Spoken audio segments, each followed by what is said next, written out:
This food issue and obesity and the air and the water and on and on and on, I've been thinking about this because in this book I'm writing, I get into a lot of philosophy.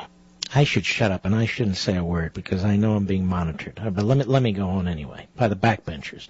The left, Obama and so forth, they want you to question everything except government. They want you to distrust everything except government. So you can't even sit down and enjoy a meal now without having calorie counts thrown into your face, without being told that the coloring ingredient used in Coke or Pepsi might cause cancer. Of course, they don't tell you have to drink 1,000 of them a day. They want you to be constantly on pins and needles in a perpetual state of anxiety, to distrust capitalism, to distrust business, to distrust, people you're dealing with in terms of commerce and trade, to question the way that you live, to question where you buy things. And they don't want you to do this to become wiser or more knowledgeable. No, they want you to do this so you're eating out of their hand, so you'll support more regulation. We want to make sure your food is safe. Absolutely. We want to make sure your air and water are clean. Oh, by all means, do whatever you have to do. And we have to regulate your neighbor and your employer and everything that's around you. We have to regulate them just to make sure they play fair, that they produce proper things that are safe and healthy and clean.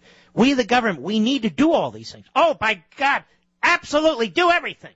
While they waste $200 billion in overlap in programs that are not monitored, while they're handing out massive salaries and benefits, and now while they're denying you access to drugs, that is, you're selling your soul to these people. You don't even know who they are. You're surrendering your liberty. You're surrendering your private property. You're agreeing to have your society destroyed and remade in their image, and they don't even know what their image is. They think they do, but they really don't.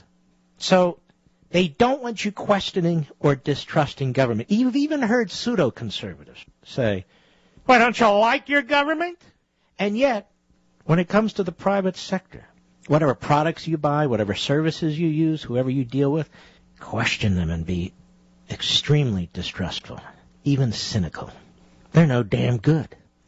This is the mentality that they have successfully, in many respects, I believe, advanced in this society. And yet, we all have a healthy, governor that tells us if something's not right and so forth. But you don't hold these enterprises or these people in contempt the way the left do.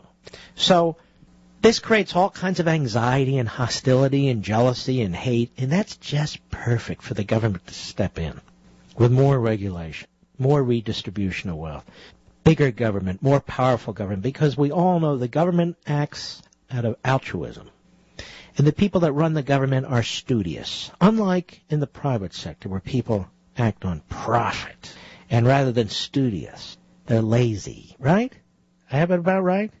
When you hear these things that sound odd and you know they're not right, break them down as a matter of logic in your own mind. Break down the language, break down what they're saying to you. Why is it, Milton Friedman once asked, that political decisions are nobler than economic decisions? Let me repeat that. The late, great Milton Friedman. Why is it that political decisions are nobler than economic decisions? In other words, politicians making decisions about your life rather than you making decisions about your own economic circumstances. Why is that more noble than you making your decision? It's not. And yet again, that has been beaten into us verbally, and now we're even Pavlovian in responding to it. Oh, yes, more regs, more safety, more health, more government, more this, because we all know without the profit motive, nobody's getting rich, and they only want to help us. Little more and more of your liberty each and every day. And as I've been saying for a long time now, you wake up, you read the newspaper, you go on the computer, you look at the internet, and it's just something else is under attack. Something else is being banned. Something else is being obstructed. Why? Well, for your own sake. Right? Wrong. I want you to look at our economy today.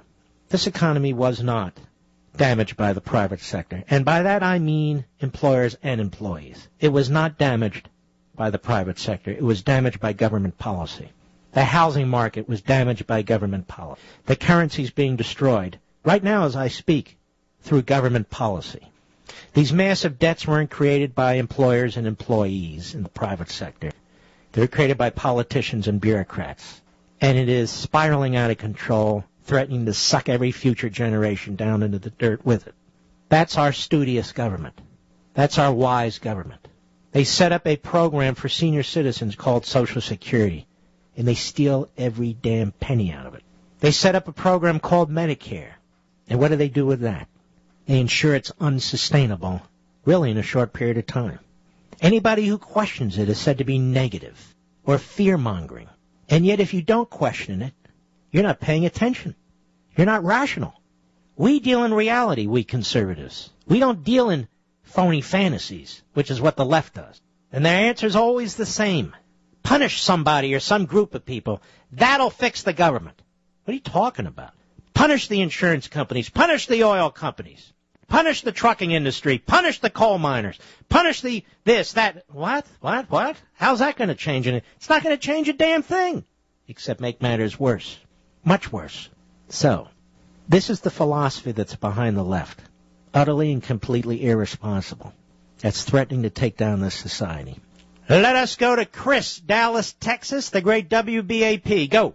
Hey, Mark, the FDA thumbs their nose like the Obama administration thumbs their nose. They've been ordered 7 times to allow a notation on selenium bottles that it may prevent cancer, and the reason it's been 7 times is they keep refusing to allow it, even though they've been ordered by federal courts. Mm-hmm. And I've personally seen selenium reverse stage 4 breast cancer when used in a certain way with a certain form. And yet the FDA won't even allow it to get a notation that it may be helpful, even when ordered by the federal judiciary. Well, Chris, I'm not familiar with this. I have no reason to question you, but my guess is there's a lot of drugs and procedures like this that the FDA is slow to react to. And one of the big complaints about the FDA is all these things get bottled up for so long. That's part of the reason costs are so high. And, of course, they want to be perfect. Whatever we put out has to be exactly perfect. And yet they are denying people access who are near the end of their lives or have these horrific diseases or illnesses who are willing to take a chance. And the FDA, our government, says, no, you can't do it. All right, Chris, thank you for your call. So regulations do have consequences that are quite negative often as well. Those regulations that have destroyed the housing market. And by the way, those regulations in place that are still destroying the housing market, making it so difficult for people who do, in fact, qualify for a loan to purchase a home, to get a loan to purchase a home.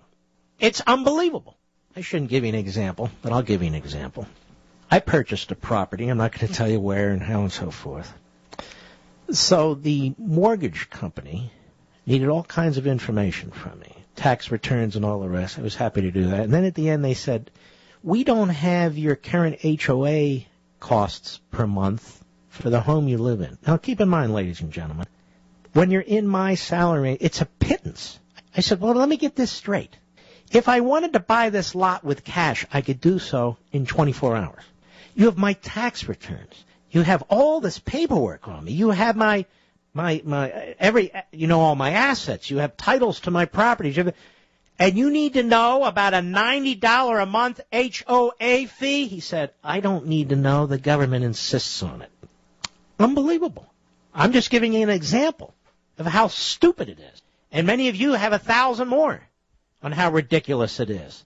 The government now is killing the housing market through its loan requirements. So we've gone from compelling banks and mortgage companies to give loans to people that don't have enough money to pay their monthly bill, their monthly mortgage, to stopping people who do qualify or slowing them down in a way that they give up. Don't be so negative, though. I have an idea. You want to be positive? You want to put a smile on your